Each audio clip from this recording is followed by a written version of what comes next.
Mega youth ఫోర్స్కి కొత్తగా elect అయిన సోదరుడు ఏడిది బాబు గారికి కూడా ప్రత్యేక ధన్యవాదాలు తెలుపుకున్నాను. ముఖ్యంగా సినిమా పరిశ్రమ అంతా కూడా ఎలా ఉరుకులు పరుగులుగా పరిగెడుతుందో చూస్తున్నాం మనం.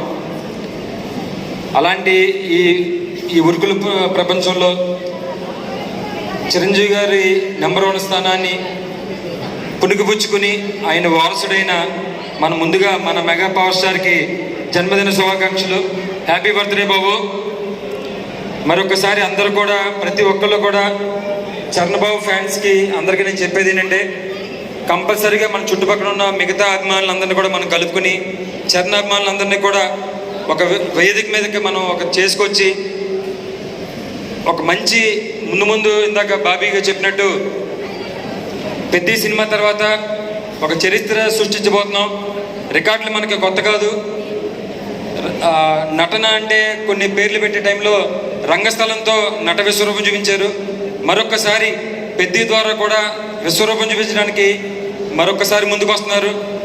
ఆయన ఇందాక చెప్పినట్టు ఎన్నో దెబ్బల్ని తట్టుకుని కూడా లాస్ట్ టైం గేమ్ చేంజర్ మనకు కొంచెం డిసప్పాయింట్ చేసినా సరే మన అభిమానులందరినీ కూడా ఏ విధంగా అయితే ఊరేగించాలో ఆ విధంగా ఊరేగించడానికి చరణబాబు అన్ని సిద్ధం చేసుకున్నారు. అలాగే కొత్తగా బాధ్యత తీసుకున్న మన తమ్ముడు బాబీ గారు కూడా చెప్పేది ఏంటంటే, అందరినీ ఒక తాటి మీద తీసుకొచ్చి చరణ్ బాబుకి ఒక అంగరంగ వైభవంగా మంచిగా ఒక తాటి మీద తీసుకురావాలని మనస్ఫూర్తిగా కోరుకుంటూ మరొకసారి హ్యాపీ బర్త్డే చరణ్ బాబు. జై చరణ్, గట్టిగా జై చరణ్. హ్యాపీ బర్త్డే చరణ్ బాబు.